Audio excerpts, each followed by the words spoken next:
All right, exciting week as we begin Big Sky play. I know it's a good situation that we're in, going through the non-conference season and getting 4 Division I wins. I think we're about a month removed from that first game, and I do think we've made significant progress. Got a lot of guys in the games the last three times out, and I think that group has continued to improve. And I think our top group on both sides of the ball have really played quite well. You think about what our defense has done really since halftime of that New Mexico game. There hasn't been a lot that's been given up. We haven't taken the ball away, which I hope will come, but I think we've played really sound on the defensive side, and then offensively, I think we've been a fairly balanced outfit when we've intended to be, but we've still been able to run the football effectively.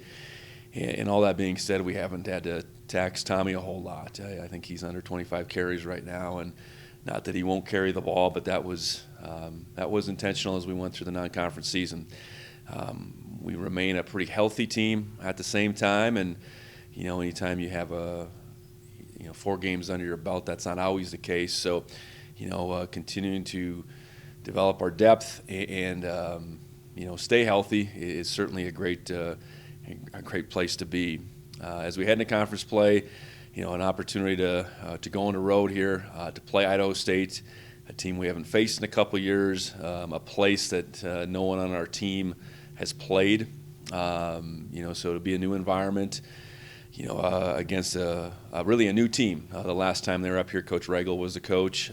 We haven't faced a Cody Hawkins-led Idaho State team. So, I think they're a team that's certainly emerging. That was a big win for them last Saturday, beating Southern Utah. A team that had a couple impressive games under their belt coming into that game. Offensively, they can be very explosive. Averaging just under 280 passing. I know rushing-wise, those rushing numbers ticked up this last week. Now they're about 140 rushing, so I think they can get you both ways there. They're scoring, right around 32 points a game at the same time. And then defensively, a 3-3-5 defense that to me seems very principled. I know they've numbers-wise right now, points per game, I guess, probably isn't where they want it to be. I know that North Dakota game in particular got away from them, and there was a lot of reasons for that. But they I think up front with Horton and George, I think in particular in their front, that's where it starts for them. I think 5 and 3 sacks respectively. And then you look at their linebackers and safeties, really aggressive group that can tackle the football. That can move around really well, and I think they found their footing a little bit, on Saturday against Southern Utah defensively. So it'll be a big challenge. Again, going down there, outside of Coach Daly, Coach Owens, having played there, we're pretty unfamiliar with Holt Arena and the setting there. So look forward to it. Big week ahead of us, and excited for the opportunity. So with that, I'll open it up for questions.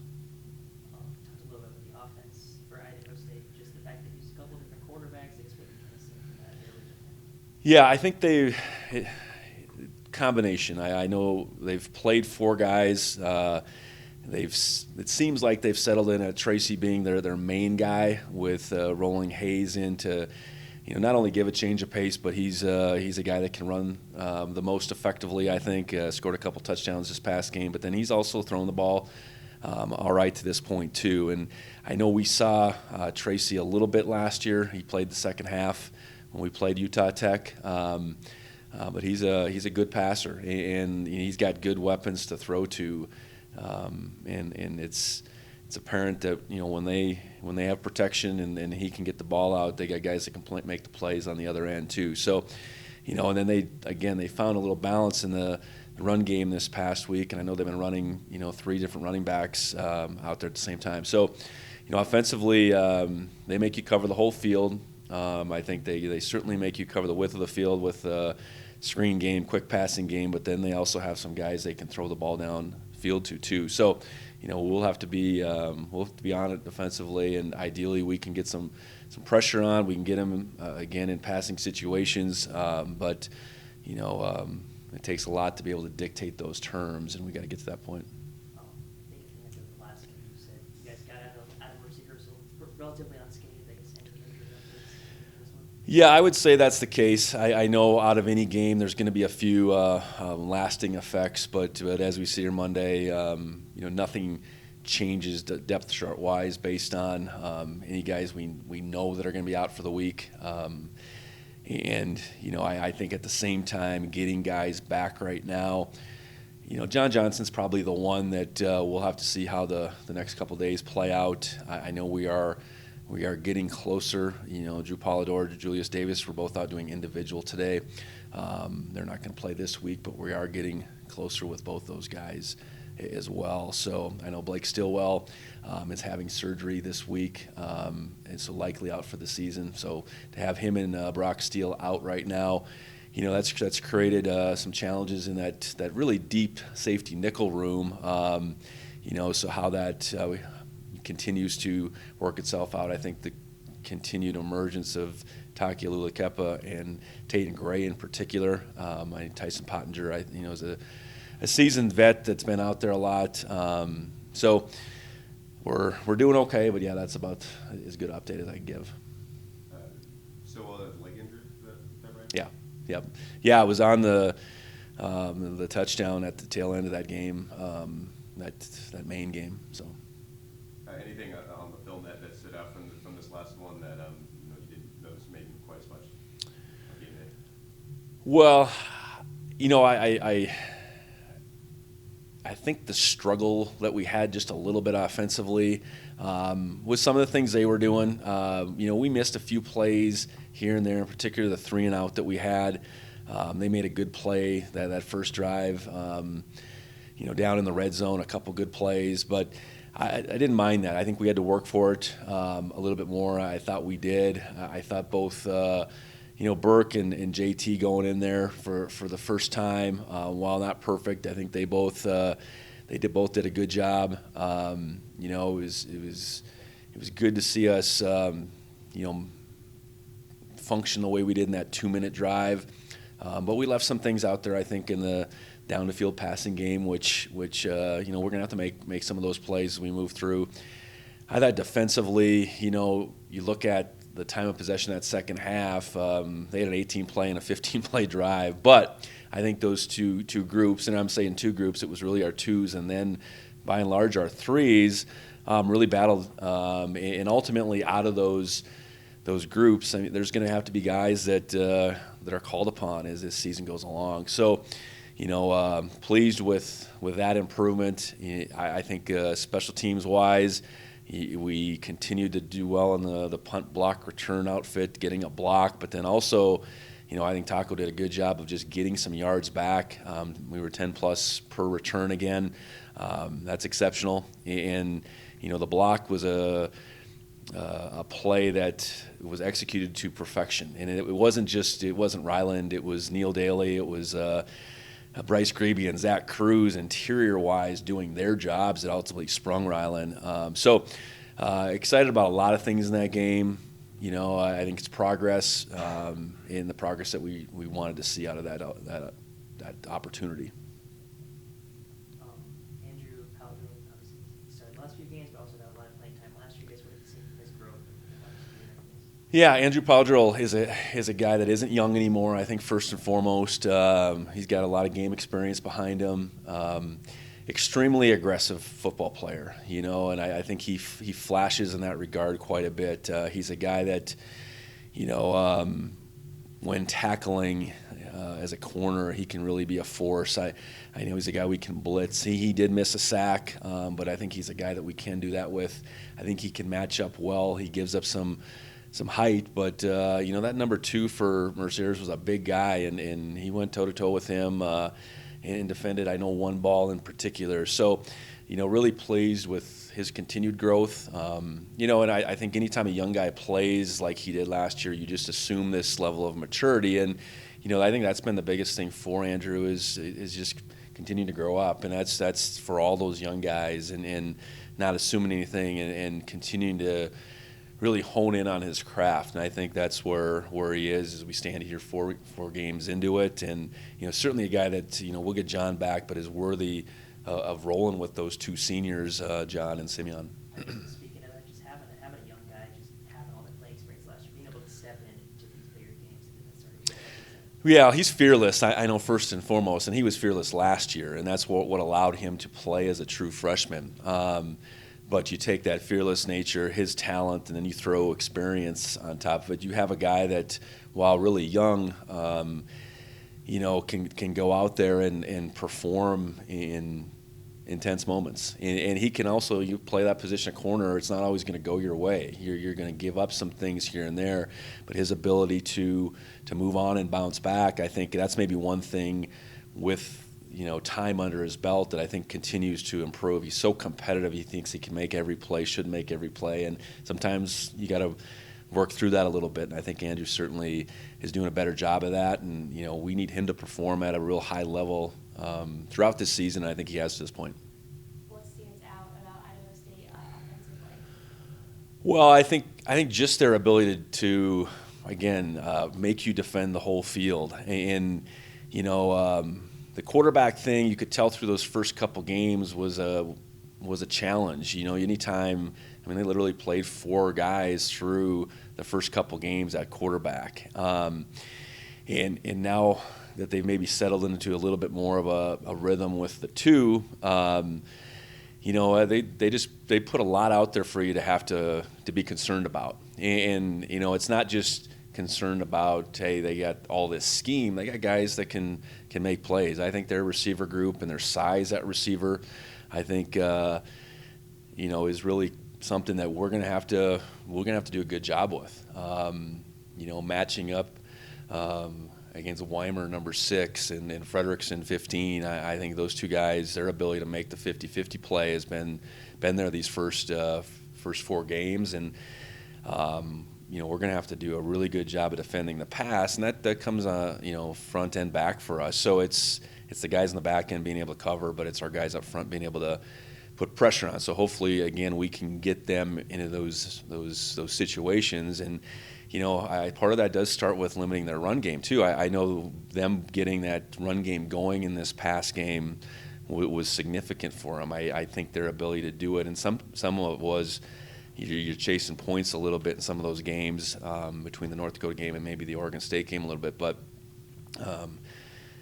ideally we can make them one-dimensional, and ideally we can do what we do in those situations, which is put pressure on and cover down the field. How do you attempt to prepare or recreate the environment that could be inside of that dome? Well, a little bit's imagination, I suppose. We're not going to go down there and practice. It's not the same. I suppose it's got some similarities to the other 2 domes that you're playing in this league, between the Kibbe Dome and the Northern Arizona Sky Dome. But I don't think there's anything we can do to replicate it here. I know we'll get a chance to get out there before the game and get the feels. I know they had a decent crowd there for homecoming last weekend, so I suspect there'll be a decent crowd again. I think Coach Daly, Coach Owens, I think can speak to their experience a little bit down there. But ultimately, playing in a dome, you got to assume that noise can be more of a factor. Okay, so we'll work through the noise piece a little bit for sure. I know the elements are eliminated, so that part is I suppose a positive. But for us, we just got to still make it about the game between the lines, and new environment, so be it. Go out there and do the best we can to tackle it. How much does preparing for other 3-5 defenses in the past, how much is that kind of informing how you guys are preparing for this 3-3? Well, you know what? I think they're all maybe a little bit different. They all got their own little nuance.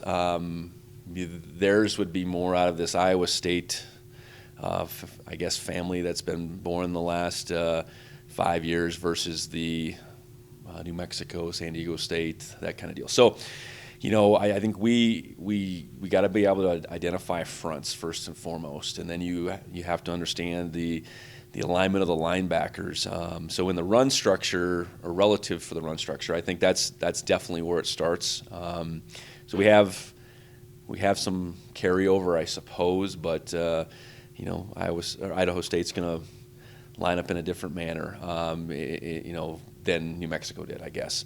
And then I think structurally on the back end, how does that fit for them? And then what does that mean pressure-wise? I think they're all, again, their own version of it. And I do think they're very principled. I do think what they do, they are not grab-bagging whatsoever. This is a defense that knows what they're doing, how they want to do it, how they want to attack you. And it's to this point, I think it's been a very aggressive one in nature. And I know the last two teams that they've faced are, I think, run-first teams. So at a minimum, we can, I think, look at these last two games in particular and probably be able to glean something from how they've chose to defend them. Looking forward to the challenge for sure, but they've done some impressive things to this point. I guess just any impressions you have of Coach Hawkins, just kind of from afar and just what he's done with this program. Well, certainly have a lot of respect for his dad, first and foremost, and Hawk is helping him out now, so I think we got to take that into account. I know Cody was coordinating the last time Davis was here, and he's definitely injected a brand, a philosophy, a work ethic into this program that they'd been through a lot. I know I've been coaching now 4 years, and this is the third coach that we've faced. I think when you say that means there's been a lot of turnover. So I've been impressed with the stability he's brought about. Certainly bringing in a philosophy, a way of doing things, a belief. I think that's what's apparent. You come in with the right mindset, kids start believing, and that's what you see beyond the schemes they're running. They got a team that's playing really hard and believing, and you got some talent along with that. That's dangerous. First or second trip to Idaho in your career, but first one to East Idaho, Pocatello's your career. How excited are some of those guys who are from Idaho, and especially that area? No, I think it's a big deal. Titan in particular. Logan, I know for him up the road, brother playing on the other side. Javante King, is right up the road. So, that's been a good little stretch for us to recruit. And we're going to continue. It's not that far from here. I know we got a good little number from the Boise area as well. So, for them to represent, their state while we're in Montana State colors is important for us to do everything we can for them.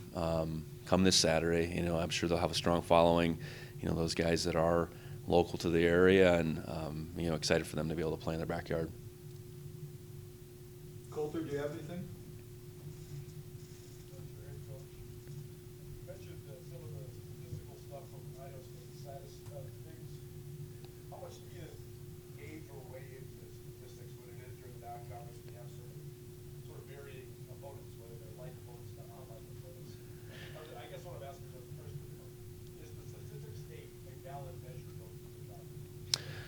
Well, I think when you're trying to take non-conference stats and pour them into this conference comparison, no. I think that's for sure not. But when you're trying to analyze an opponent, I think you have to look at some of the things. Certainly how do those games play out? And that's where I know that North Dakota game, that got away from them in a hurry. It was short fields. It was a pick six. So offensively, I think that changed them in a hurry. And defensively, I think their mode was different. On the flip side, they get ahead against Southern Utah, and it's a different gauge. So you maybe pour those two games together, it maybe gleans something. But you certainly have to look at both of them, for what they were. And I think statistically, they hung around against Oregon State, and then they play a Western Oregon team. So no, I think to say this is this perfect read of them, I don't think that's accurate. But I do think they're a team that has had some really good moments of football 4 games in, and I think they certainly want to throw the football. That's part of their throwing, however you say it, Idahoans or whatever. But I think the fact that they got a little run game going this past game, it was evident listening to Coach Hawkins that was important for them. So, we're going to have to defend the pass for sure, but we are going to have to limit the run game. And then I think defensively, looking at their statistics, yes, you have to really dig into, okay, what are these other teams trying to do? And I know these past 2 teams in particular are run-heavy teams, and I suppose you could look at us the same way to some degree. So try to slice it up the best you can, but stats to this point are a brief piece to what we really dig into.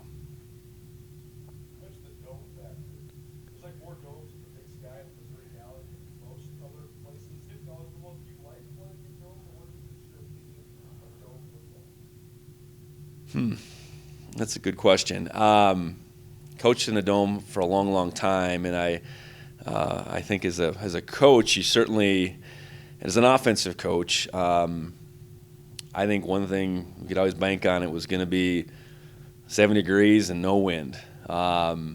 Defensively, I know going back to those days, I think we could count on that we were going to have a distinct advantage with the noise. So going on the road in those environments, I think, okay, offensively, can we take advantage of the fact that we know the elements are not going to be a part of it? I absolutely. But on the flip side, do we have to contend with noise that can be generated by a crowd that might not match numbers-wise what that would take outside? Absolutely. I remember a couple times down to the Dakota Dome in Vermillion, or going over the Kibbe Dome last year, where a crowd doesn't have to be too massive to create issues noise-wise. So we got to take that into account, and I think it's just a different setting in general. I know these domes that don't have